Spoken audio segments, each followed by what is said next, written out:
But you just said that He has the potency to love. You said he has the potency, but he doesn't actualize it. That's literally. That's not passive potency. That- Passive potency. passive- Passive potency is receiving change. Exactly. He's not receiving change. Hold on a second. So, if he has the potential, so the second you said potential, if he has the potential to do something but not actualize it, that's literally him having or being able to move from one perfection to another. No, it's not, because the essence doesn't change. How do you? What he's doing is actuating at T. Is not actually at T1 and actuating at T2. How is it? The actualize. Passive potency. The actualization comes from what? The essence still doesn't change. Wait, so how does the essence not change when it actualizes? How does that work? It's not like the essence still has the potency to love. The attribute of love has the highest capacity to love. Actually, potency doesn't change the essence. It doesn't work. It's not. How does the essence not change if it moves from a state of perfection, or if it has? So basically, in our case, the essence has no potency. Yeah, I know. But in your case, it does. Yeah, but in your case, it does. No, we don't believe in. But you just said that Allah has the potency. Oh, so He has the potency to love. He has the potency to love greatly. But potency, Actualizing it is not necessary. right? But potency is potential, correct? So that means that he has some imperfection in him if he has potential. How can you have potential without having imperfections? Why would you say again? How can you have potential or potential without having an imperfection? How can you have potency without imperfection? Yeah. You don't need it. There's no necessary following of potency. Well, there is, because that would mean that, so if something can move from one state to another, that means that it is in some way lacking imperfection. That's why we say God is immovable, God is immutable. That's true for passive potency. Passive potency is, for instance, God will gain the essence. God's essence stays the same with eternal forever. Him actuating it wouldn't be passive potency. It would be active potency. He can get. That's what we accept, actually. But how can you accept active potency if you don't believe in a single action of God? Pure act is not needed for active potency. So then that means that he has multiple acts, right? We believe God acts Successively. Yeah. And so what is the differential between a first act and a secondary act? Different. Yeah. So God's potential exists in time. So you said that God acts, you believe in active potency, but you don't believe in a single act, right? Yeah, you believe in active purist. So then you're saying that God acts sequentially, multiple times. But then I'm asking you what's the distinction between the actions, and you said time. So does that mean that God's essence is time dependent for actualization? You're presupposing that the act is going to have an effect on the essence. Well, effectively, explain to me how act does not have a effect on the essence if the act comes from the essence, and then the act allows the essence to actually achieve greater magnitudes of things. Yeah, because the potency of the essence and the attributes don't change. They remain the same. All that's happening is God going from not acting at T1 to acting at T2. That's not receiving change. So then, if God went from, for example, so if you're saying that, like, for example, God is capable of being omnibenevolent, but he only loves himself. However, the way you get around him loving himself alone from eternity's past, and then eventually getting to the point where he loves other than himself, aka having a greater quality of love, is that he always had the potential to love more than himself. I don't believe that loving externally is great. Well, the love is intrinsic. That's why we say God is love. So I think that's it. But loving yourself, I don't believe loving yourself and loving externally is going to be similar. That's nothing great to love externally. But it is greater because those who love themselves over others, we call selfish or narcissist.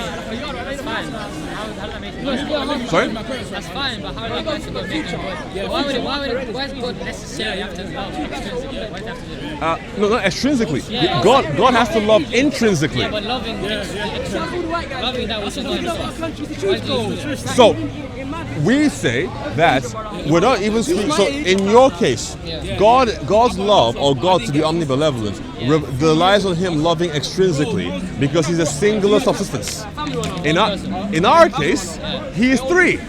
So he can love more than a single person for all eternity. So in that way, our God's intrinsic love is greater than yours. Huh? No worries. Our God's intrinsic love is greater than yours because we don't rely on him extrinsically loving a thing in order to actually love. I did. Why is shared love going to be a necessary issue? Why is shared love going to be necessary rather than intrinsic love?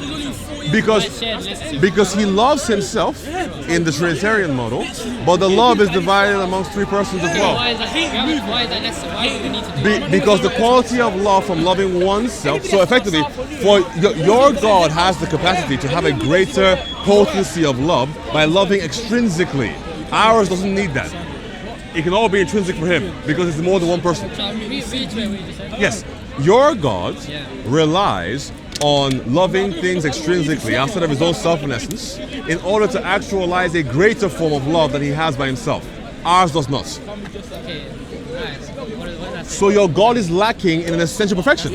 Love. It's not lacking. It is lacking. No, because the point is actually stay the same. It's not like he loves himself, so he can love something more than others. So it doesn't mean that love is lacking. The potency stays the same. The potency won't change. But the quality changes, which is the problem. So if the quality of God's, for example, omnibenevolence or omnipotence changes or omnipresence changes, those are problems. No, it's not. Because saying God is most loving just means that he has the potency to love at a high capacity. It doesn't mean that he has to actuate at a high capacity at a time. Well, we say he does. It's fine. So that means that your God lacks in the perfection. Okay, just because your God does and my God doesn't. Qualitatively. Just because your God, you can say love more. What does that mean? That has nothing to do with me. So qualitatively, our God's love is far greater than yours. So in that instance, you share the love doesn't mean well, your God is so love. there's God is a greater God. What does that mean? there's ramifications of that. And for example, because of the Trinitarian God's love being of a greater capacity or a greater quality than the Unitarian God's love, you see that play out, for example, in the way that Allah behaves with people and the way that the God of the Bible behaves with people. So your Hadith material tells you that Allah puts like curses or the sins of. I'm showing you. So the fact that your God has that potency to actually have a higher quality of love can be seen in, for example, Islamic eschatology and how inept it is. What does that have to do with what I'm saying?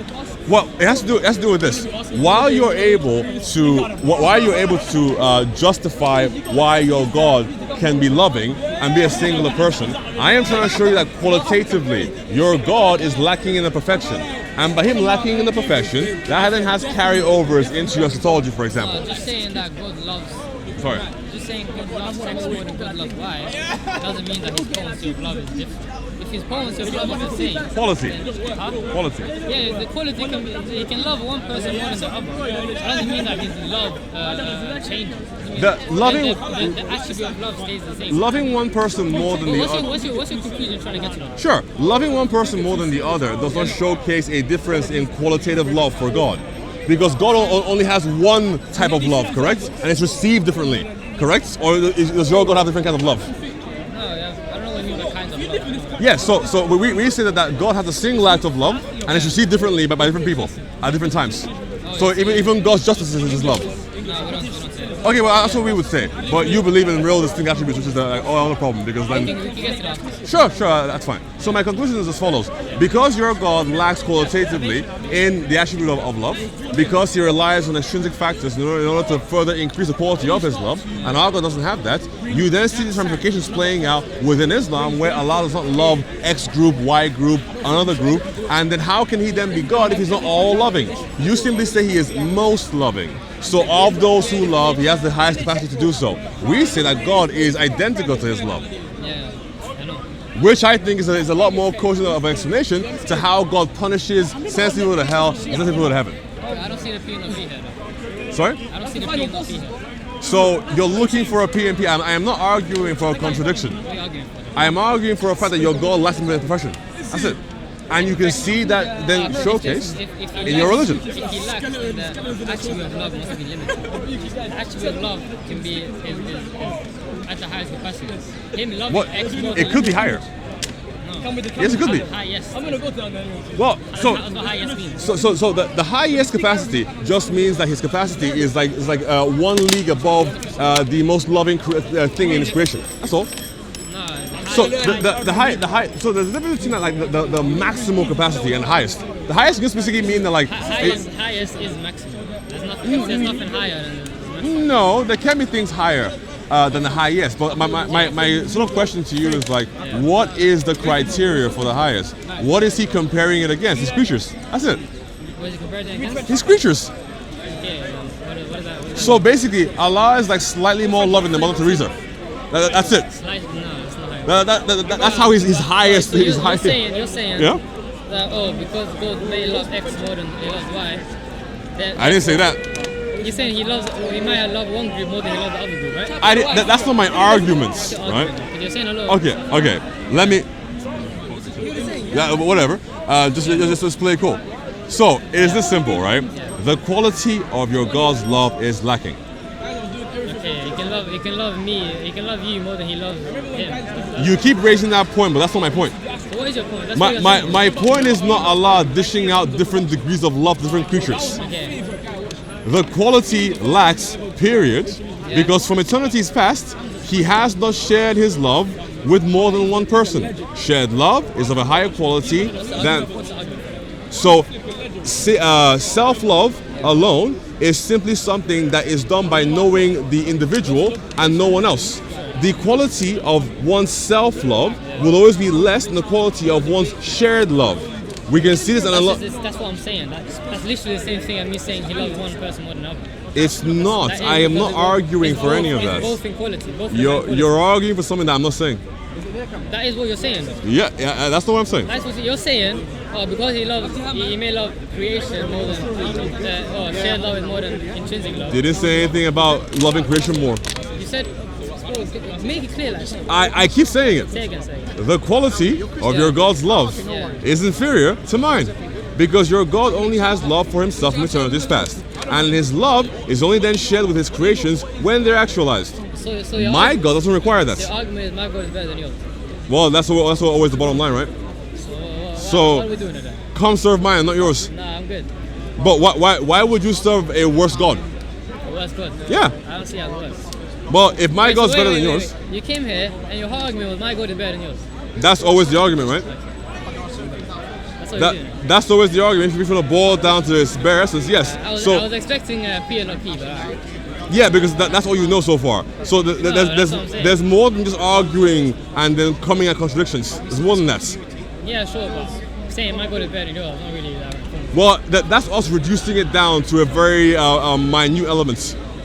But ultimately, if my God is better, then there is no need to go and worship something worse.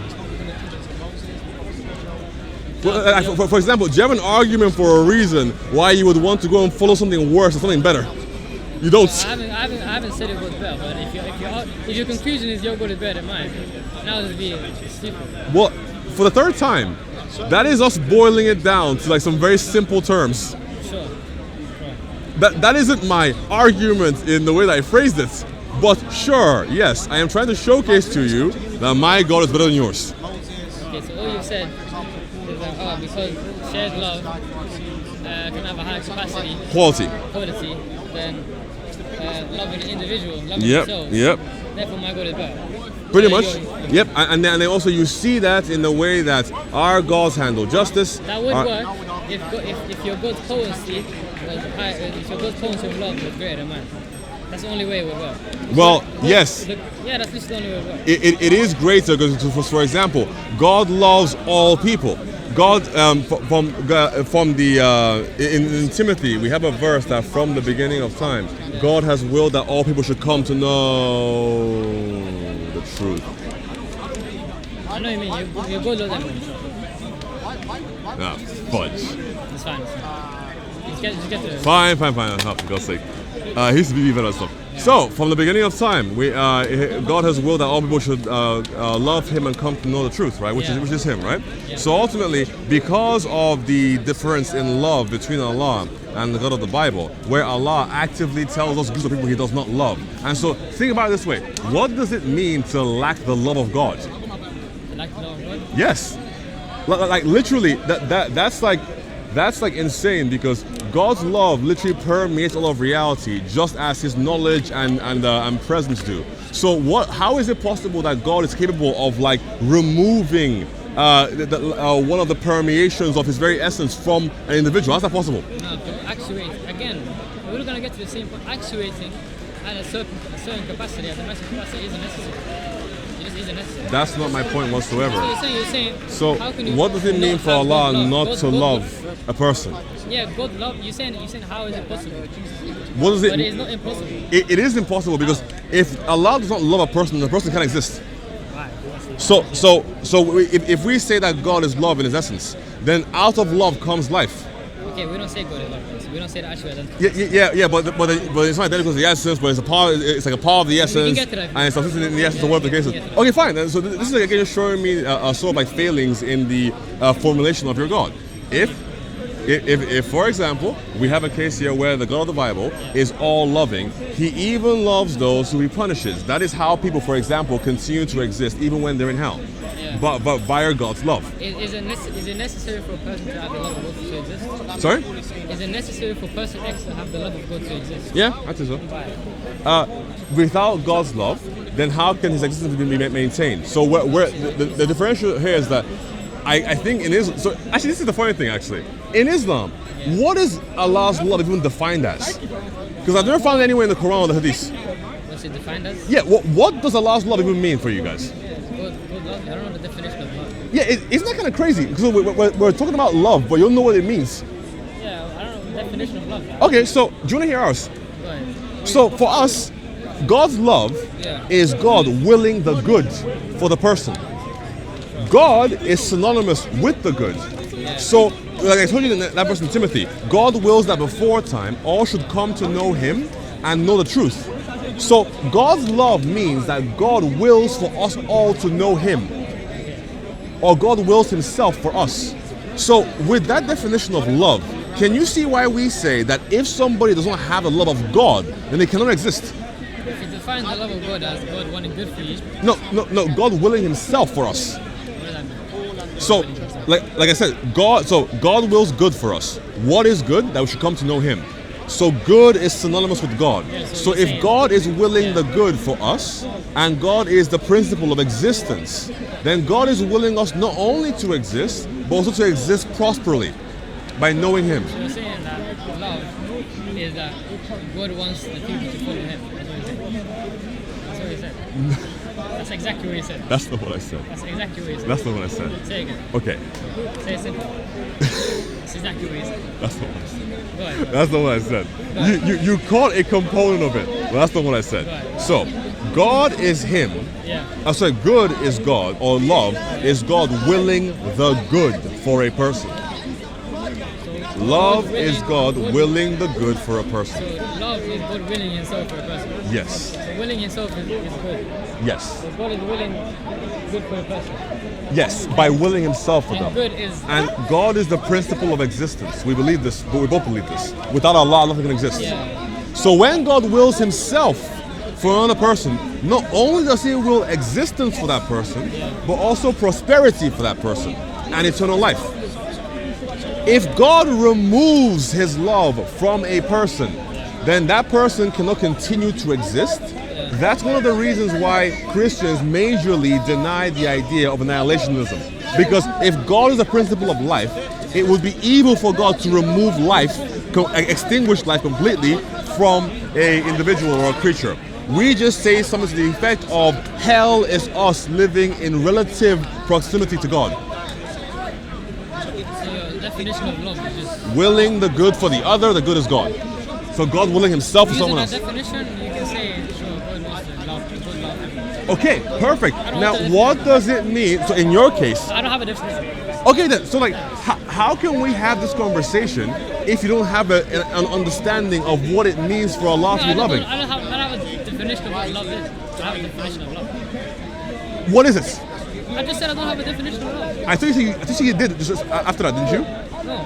Okay, so how can I compare what it means for Allah to be loving and what it means for the God of the Bible to be loving if you don't know what love is? No, I don't have have a definition of love. Yes, my What friend. does that have to do with, I'm what aware. does that have to do with a conversation? Because it's required in order for us to communicate. You're very against the idea that without the love of God, something can't exist. Yeah. But in order for you to be against that idea, there would have to be a reason you're against the idea. And that reason will be understanding what love is and its ramifications on a creature. I would say love is conditional. I say love is love. Is that your definition of love is conditional? I say love is you earn God's love. You doing good is how you earn God's love, because love is just you continuing to follow Him. You continue to follow Him. I'm trying to flesh out the definition for you that I don't have it. Okay. Yeah, I mean, then you know what? You're here every now and then. Yeah. Go find me an Islamic definition of the love of God, Yeah. and then we can carry on. Because then we can see. So the question would then be, in your Islamic definition, does it then rule out the fact that Allah doesn't need to love you in order for you to exist, based upon your definition in I don't Islam? think God needs to love you for it to exist. Awesome. Please go find me the definition in Islam and let's talk about it. Sure. I have an argument for you. I want to discuss. Well, Eastern Orthodox, right? I'm a Protestant. Protestants. Yep. We believe in pure act, right? I wanna Yep. discuss Yep. that. I do. Yeah. Sure. Do you believe God has? Do you believe God is a libertarian agent, as in He has libertarian free will?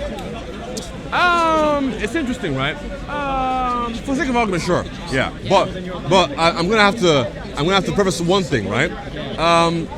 God does not have libertarian free will or creaturely libertarian free will. But he's able to choose his action. So, I don't think that God, quote unquote, chooses between more than one option, because as part of being eternal and omnipotent, I see no reason for God to have cognitive decision making on the fly. I do think it is possible for the single act of God to have different temporal effects. That's fine. But do you believe that the one act of God, do you believe is necessary, or could it be otherwise? It's necessary. It's necessary. Yeah. So God could not have willed anything else. So God God's will. God cannot will other than his act if he's identical to his act. Yeah. However, the temporal effects of the act of God. I'm just talking about that, not the temporal. Okay? The Yeah. effects can be contingent. So then no. No. So God's will is absolutely necessary, meaning he could not have willed otherwise. Or could he have willed otherwise? So just to clarify, are you asking, could God will other than to have a will? No, could he have, so you believe his will is pre-eternal, right? Yes, Okay, yes. could his pre-eternal will be otherwise? Could he have willed not to create, or could he have willed to create you differently? Could his will be otherwise? No, if the argument of pure act is that God is identical to his one action, then no. Do you believe he's identical to the act? Huh? Do you believe he's identical to the act? I just said that. So you didn't answer my question. I just said that. No, I'm getting to it. Okay. So you didn't answer my question whether the pre-eternal Act. will, It is a single act, yeah? is that necessary that is how it is now, or could it have been different? So- could he have willed for you to be different, or could he have willed not to create for them? Or is creation necessary? So creation is necessary. Okay. Could he have willed for me to be different? Yeah, I'm in effect. So sure. Okay, so his will pre-eternal could be different. So No, so the effect can be different. The will, the act, the will act eternally cannot. It's a single act and will. But the effects can be different. That's simply my position. Is there a critique for that? Is there a critique for that? So you believe that God didn't choose his will. His will is eternal. His will is Yeah. So it's like, again, I just to clarify, Yeah. God does not have creaturely free will, Okay. and I take it that creaturely free will exists because human beings are not omnipotent. So God, being omnipotent or all-powerful and also omniscient, does not need to consider between multiple different actions and outcomes. So that necessitates that if God possesses these two attributions, essentially, then there is no need for him to have creaturely free will. Why do creatures pick and choose? They have inadequate information. Okay, that's fair. So just to clarify, Yep. the one will of God has Yep. to be necessary as it is now in every person's will. Sure, yes. Fair Do you have have you got a definition or a list of conditions for what you see to be the one will of God? One will of God. Yeah. Do you have? Well, do you believe God has more than one will or just one will? No, he has one will. Okay. So you keep harping on about this idea. So I just want to hear you out. I'm not sure you're anything. I just want to hear what you think. You're talking about this idea of God's singular will potentially changing. What do you mean by that? I don't mean changing as in he has ordained it and he changes temporally. I don't mean that. Okay. I mean change as in could he have willed pre-eternally different? Not while he wills, not temporal change. Not temporal change, but pre-eternally could he have willed different? Or is this will he has chosen quote unquote necessary? So I say it is necessary because God does not need to make considerations like creatures do by virtue of the fact that he is both omnipotent and omniscient. Do you have an issue with that idea? I mean, saying that, so you believe there's literally no possible world that God could have willed differently. It has to be this one. Is the single will, the single action will be the same across all worlds. Okay, so he couldn't have willed to create differently. But so I would say that a number of angels. So the single action will remain the same, but the effects can be different. Because ultimately you keep talking to me about willing to create differently, but there is no creation without effects of creation or a single action without there first being the will of the single act itself. So could our reality look different? Absolutely. But that doesn't necessitate a change in the single will or single action of God, only a change in temporal effects. Okay, so the act of creating, right? You say that it's eternal. It's eternal, it's essential, yes. Because I am... Always actualized. Always actualized, yes. That's fine. And then you believe that it was actualized and then it occurred temporally. The effect is temporal, yeah. So I hold that it is possible for God to never have... it's possible for a single action of God, which is creation, to never have had any effects. It's possible. So there is, So there is a possible world where there is no world. If you there's a possible world where there is no creation. Where God's act of creation is necessary, actualized, but there's no creation. Yeah, there's no effects. Yeah. How does that happen? There's no effects because the creation comes before the effects. So the action doesn't necessitate that the effect must follow. The action does not necessitate that an effect must follow. It's not like it's not like when you put Mentos into a Coke bottle and close it, and the pressure builds to the point where it has to release. It isn't that.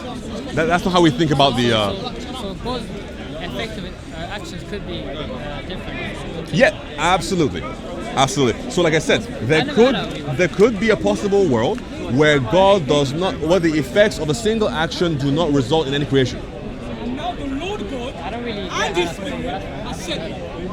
that's a new view. I don't think it's a new view whatsoever. I've never heard of it. I've run this argument before. I've never heard that. Yeah, my dude, when you run arguments, you're gonna hear everything, man. Yeah, that view is new. So basically, my EO friends like EED.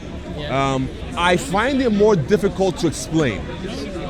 Yes, but then some of them, like for example, he's Orthodox. If you wanna, yeah. So he's a proponent of it.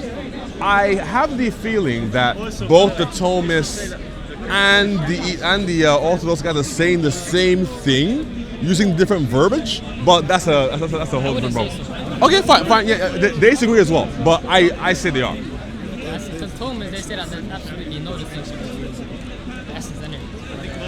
But Orthodox would say that the form is distinction. Yeah, so they would say it's the same. I don't see why a Thomist would be against the idea of a formal distinction. But they believe distinctions necessarily into composition. I don't think it has to be that rigid. That's what I find it. They said that there cannot be any distinction in word whatsoever. Okay, then I don't see a problem with innovating with that idea. A little bit. We have no more questions. All right. Fair enough, my guy. What's your name, sorry? Gabba. Gabba, David. Have a nice day, man. Gabba. And come to the true God. But anyway, get love for me, if you will. Yeah, get love for me. All right, people. Had a great conversation with Gab actually. Smart kid. He knows a fair bit from the TikTok scene about God's single act and pure act. Now I know we said a lot of things that were like long-winded and whatever the case was, but it's simply an idea of how do you understand God acting in our universe. Is God doing multiple different actions at different times of the day? In that way, it might necessitate that in some kind of way God is changing somewhat, but that's not what we really want to sort of accept or talk about. So there's an idea that's popular within Thomism, the idea of God having a singular action. So his creation, everything that arises from it is singular. And then the only difference that we see is from the effect of his creation. So for example, we can say that God creates from eternity, but then the actual effect of the creation isn't actualized until God chooses to do so. Could our reality look different? Yeah. Could the sky be a different color? Yeah. If God created a world with different combinations of gases and elements, it could potentially be. So then I asked him, I pushed back on him a little bit on the first point, where I wanted him to define for me what love meant in Islam, because Allah's love is somewhat contingent on other creatures in order for him to increase its quality.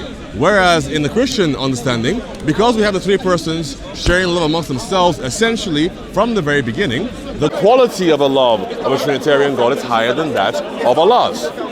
And coincidentally, we do see this in the eschatology of Islam.